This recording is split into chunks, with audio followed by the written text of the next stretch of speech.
zgodaj oblikujemo navado, neke vrste obred.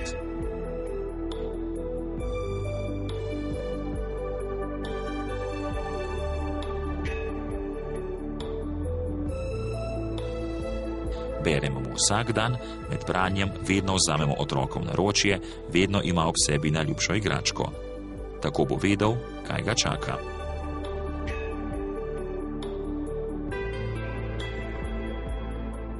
Pomembno je, da je otroku med tem prijetno. Branje se bo veselil, postalo bo prijeten dogodek, nekaj zanimivega. Branje bo vzljubil. 3-letnik zelo rad šteje. Številke ga začno zelo zanimati. In slikanica je morda kot nalašč za to, da prešteje vse putke, ki jih prenaša kokoška, oblake na nebu ali pike na predpasniku. 1, 2, 3, 4, 5, 6. Skozi igro se že začne seznanjati z računanjem, kar je osnova za njegove matematične spretnosti. Zdaj šteje, kasneje bo to preštevanje mojstrsko obvladal.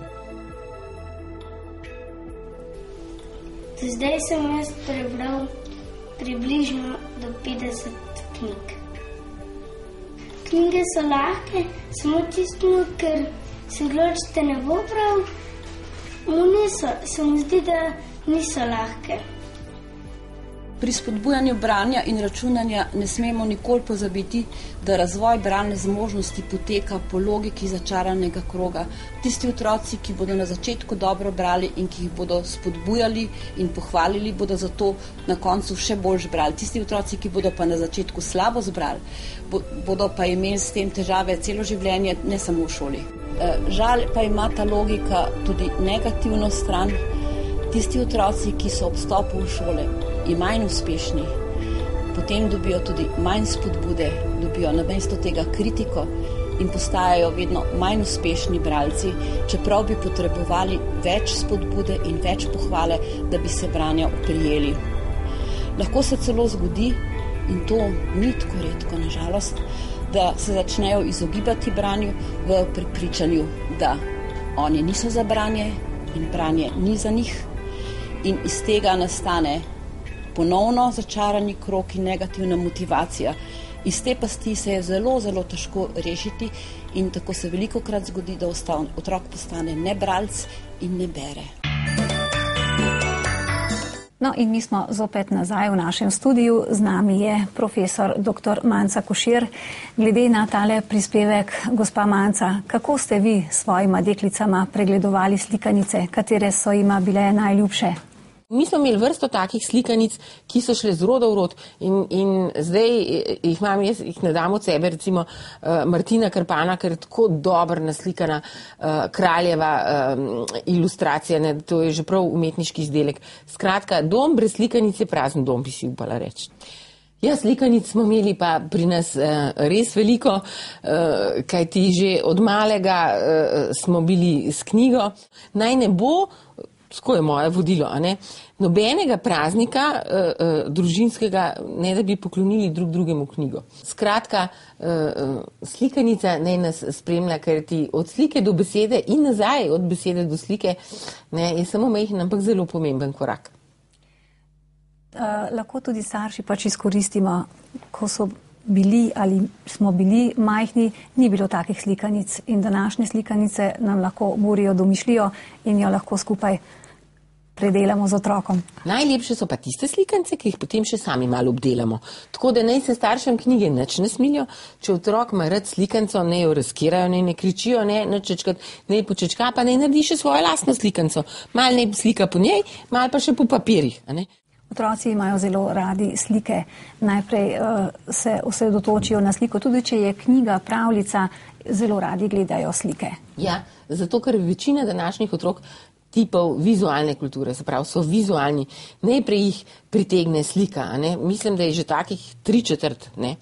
In zato je tako težko danes biti zbran v šoli, ker učiteljice učijo še po starem dolgočasnem programu, kjer se je predavalo in govorilo, danes se pa gleda, ne, v modernih šolah. In zato je tako bistveno, da otroci tudi berejo. Da poleg tiste slike, ne, pridejo tudi do besede, ne, in do čarobnosti te besede in da vzljubijo, tako kot imajo radi slike, vzljubijo tudi besede in vzljubijo jezik, v katerem smo in brez katerega bomo propadli kot ljudje. Hotela sem vas vprašati ravno tudi to, kakšen napotek bi morda dala staršem, kako naj vse postopijo od tega, če sami niso navdušeni in če so morda že postavili knjigo v kot zaradi svojega strahu in mogoče zaradi slabih spominov na šolo. So še kakšni taki prijemi, da lahko otroka pridobimo in ga vzpodbujamo k branju, se igramo z njim? Vse to, kar ste zdaj našteli, a ne? Najprej naj si priznamo svoj strah. Pa če smo imeli kakšne zoprne učitelje, posebno te, ki pridejo v Slovenijo in morajo znati našega jezika takoj izvrstno in odlično in imajo lahko zato težave v šoli, ampak važno je, da so oni dobri v maternem jeziku. Tam se gradi naša samozavest, zato naj berejo knjige v albanščini, bosanščini, srbščini, makedonščini in tako naprej, pa tudi če bodo malce slabši v šoli, ampak če so dobri v svojem maternem jeziku, bodo potem dobri tudi v tujih jezikih, ker materni jezik je osnova za desno in levo možgansko polovico, da prepoznava ta bralni proces branja informacij in potem seveda tudi pisanja in oblikovanja. Torej najprej, če si rečemo v družini, ali mi je šlo na živce branje, še zdaj ne maram brati, pa skupaj z otrokom, bomo skupaj nekaj naredili, tudi če je čist majhen, ne? Pa začnimo brati z otrokom, če ne znamo dobro brati, še enkrat velike črke. Mi imamo en prekrasen krožek, študijski krožek, beremo z Manco Košir v bližini Litije, kjer je gospa Omahnova, ki je njihova izjemna mentorica, začela delati s kmečkimi ženami, ki niso več znale dobro brati, ne? In so začele kar s čebelico. Veste, tam, to je zbirka, ki ima velike črke, ne? Danes. Potem iz čebelice so prišle na mladinsko literaturo. Potem so bili že tako daleč, da so že same napisale svoj časopis. Jaz sem imela solzne oči, ko sem brala njihov časopis. Kaj so te ženske naredile iz sebe preko branja? Kajti preko branja so one dobile tudi notranjo samozavest, da so nekaj vredne. A ne? Če znamo brati, če se znamo s tem orientirati v tem informacijskem svetu, smo vendarle nekdo. Knjige ustvarjajo nov svet, a ne? In mi s tem širimo svoj lasten svet, svojo dušo, zato pravim, berimo iz užitka. Užitek, to, ko ste me vprašali, kako naj starši in otroci, a ne, uživajo naj skupaj. In postati radoveden, kaj v tej knjigici piše, ne? In ko se mi igramo s knjigami, prek knjig in v knjigah svojim otrokom, se prebudi tudi naš notranji otrok. Kultura branja v družini prinese tudi boljšo pismenost v družini. Borimo se za to, da bi nasplošno nekako dosegli višjo raven, da bi otroci skozi svoje branje in učenje pač prišli do boljših rezultatov. Tudi to je pomembno. Andragoški center je delal mednarodno raziskavo pred par leti in pokazalo se je, da smo Slovenci po tej funkcionalni pismenosti, ker gre tudi za matematično pismenost, čisto na dnu. A ne? Mislim, da so bile samo še 2 državi za nami, ker smo tako slabo pismeni. Vse vrste pismenosti, a ne, so izjemno pomembne, ampak vse so v glavi. Vse so v glavi in vse so v jeziku.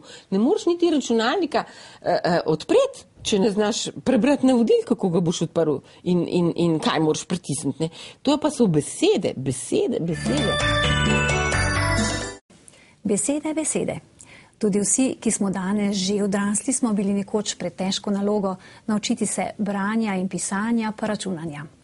Mnogi danes že uveljavljeni mojstri besede in jezika so se kot otroci tudi morali spopasti z navidez nepremagljivimi ovirami. Poglejmo, kakšno zgodbo nam je povedal znani glasbenik Vlado Kreslin.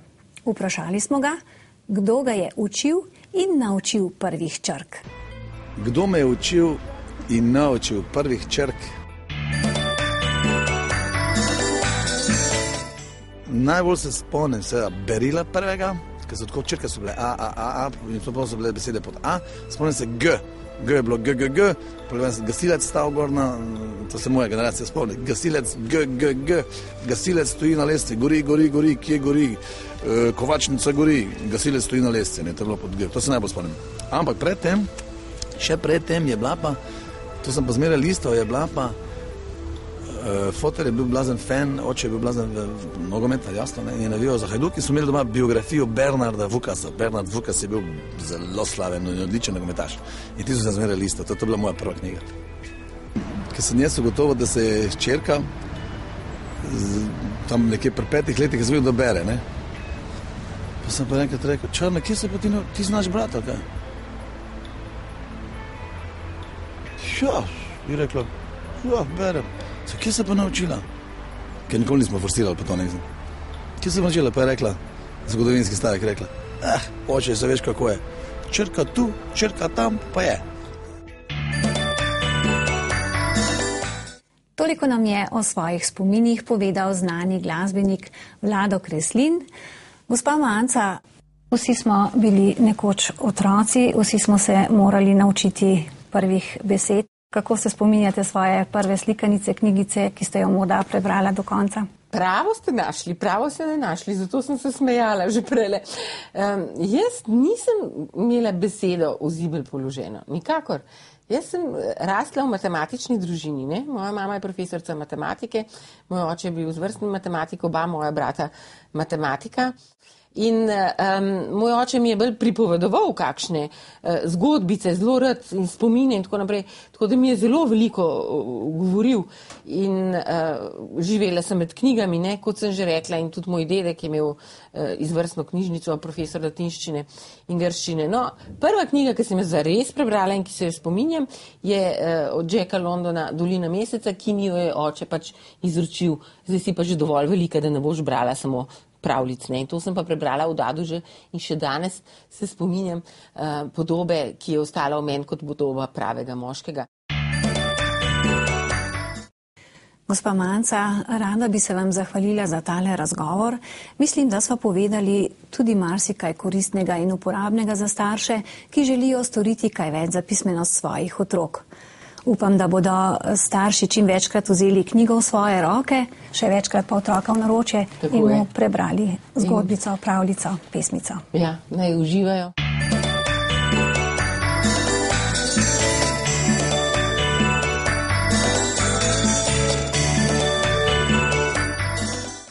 Slišali smo, kako pomembno je, da se čim bolj zgodaj začnemo posvečati razvoju pismenosti.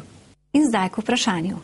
Če ste zbrano spremljali večji del oddaje, boste zlahka odgovorili nanj. Kako zgodaj naj otroku začnemo brati pravljice? Ne bo težko, kaj ne da?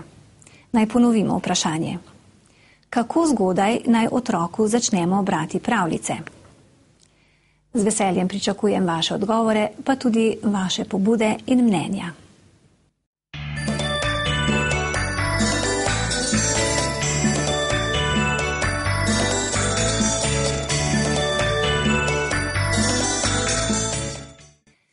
Na Andragoškem centru so pripravili omejeno število brezplačnih videokaset s posnetkom te oddaje za vse tiste med vami, ki bi oddajo želeli uporabljati v izobraževalne namene.